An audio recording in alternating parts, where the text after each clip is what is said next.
Finally, we have Myo Aung, Myanmar Sandaya player, Fulbright recipient with an MA in Ethnomusicology from the University of Washington.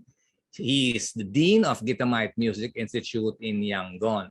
He is from Tamu in Sagaing Division, Myanmar. He began his piano studies with U Mo Naing, U Tet U, and Kit Yang in 2003.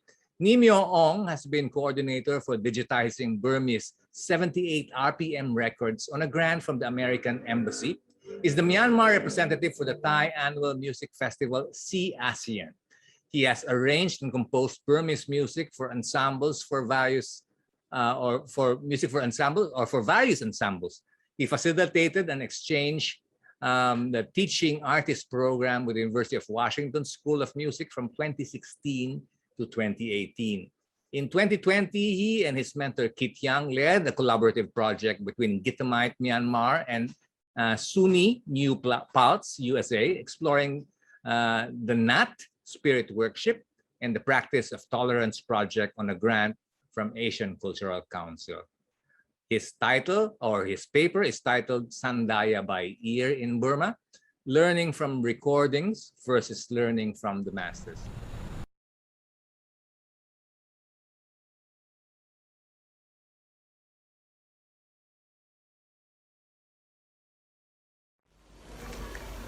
Hello everyone, I'm Myo Aung from Myanmar.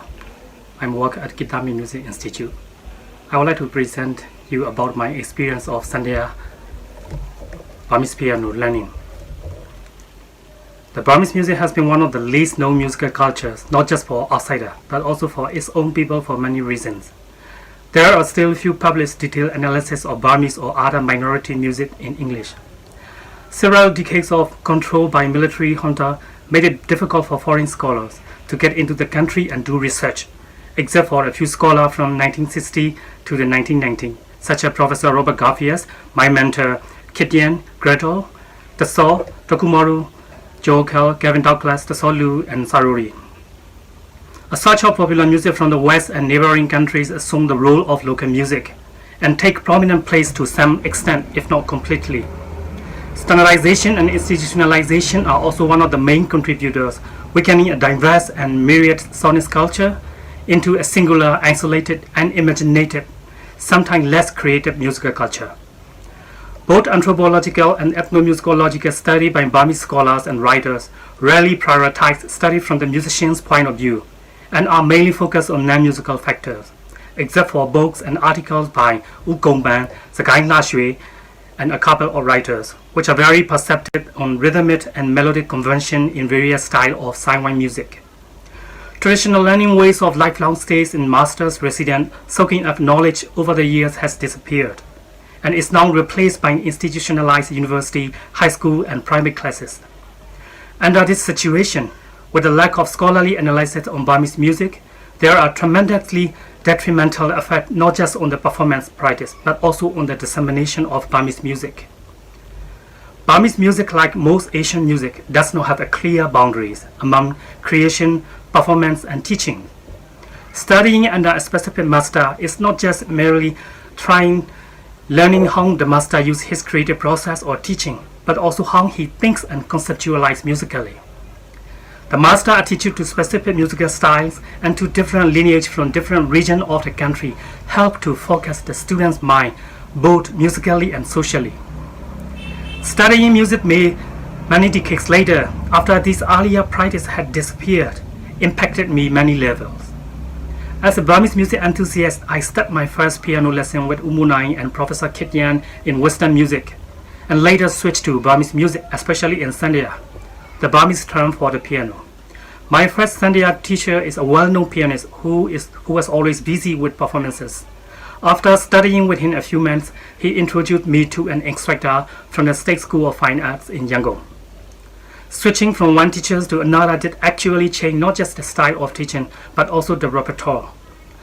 Unlike the first teacher, my second teacher has a traditional way of determining a syllabus and selecting a suitable level, while strictly holding to a traditional way of introducing different genres of repertoire. Since he has devoted his whole life to teaching Sandaya, I rarely face a situation in which he forgets a particular version he taught to me. As for most teacher and student, that will be a major problem they have to undergo, because Burmese music is taught orally. Studying with my Sandaya teachers over the years helped me to understand his way of Burmese tigwit, musical patterns, and leswampia improvisation or virtuous renditions. Listening to other Sandaya players on the same piece I am working always shed lights on how different people from diverse musical background will react, think, or execute in certain passages. I have been listening to many songs on a daily visit, and all that listening pushed me consciously or unconsciously to juxtapose what I have listened to and what I learned from my teacher. It's not like looking down on my teacher's variation for sure. It is more like the music is fulfilling my needs and taken by surprise. Most Burmese listeners who are grew up with or accustomed to this music, they know how or what will come next, and already have preconceived ideas in terms of the melismas and elaboration. Burmese classical songs are somewhat alike to each other. For example, each song in a genre like Bole, a poetic musical piece developed during the Komong dynasty, does not have distinctive melodies as opposed to other Bole songs. It's almost the same musically, and you can sing along with different lyrics while someone is playing a different piece, as if you know that piece. So what is the point of listening to a genre which has the same melody again and again? Here we come to cultural needs and expectations. Listeners are already familiar with the main melody of the piece. People know how to expect and how it would sound in certain sessions. But the aesthetic of listening is that it is all about how you react or feel when a performer plays with a familiar melody. You might sometimes expect the musician to play a specific session in a specific way, depending on your listening habits. However, the musician gets under your skin by using different variations, or maybe he deflects your expectation into totally different sonic world, and finally goes back to the familiar variation. This is where you feel your anticipation has been rewarded, and your expectation comes together with the musician. This is how we appreciate Burmese music, at least for me. So learning Sandaya with my teacher, it becomes like setting foot in the foundation and wandering to different places, which is both familiar and unfamiliar at the same time. Being accustomed to my teacher's variation and style, it never ceased me to think how other musicians would play a particular piece in their own way. As a result, I listened more and more to recordings of great Sandaya players and other instrumentalists. For example, if a Sandaya player is a Patala, Burmese bamboo xylophone player, he might play both hands close to each other and weave a melody into very intricate patterns, of which we call lepu. If a musician is a Sainsaya, chundram circle player, he might omit some notes rather than using the full range of piano, while he is playing more into percussive patterns with lots of syncopations. Someone like my teachers who only play Sandaya might explore the whole range of the keyboard while trying to experiment with chords and different octaves, sometimes with chromatic tones. Definitely, there are some exceptions, a musician like Ukoko who will establish a new territory of the instrument, restructuring beyond the conventional way of Burmese music. All these sonic experiences enriched me and also gave me a hard time when I studied with my teachers. Sometimes teacher might even complain that he didn't teach this pattern or that pattern to me, and I might have learned from different places. Since the musical lineage is very crucial and how musician thinks upon different musical version is very sensitive, I have to be very careful to finding a clear boundary in my studies by sticking his version for the piece I learned from him.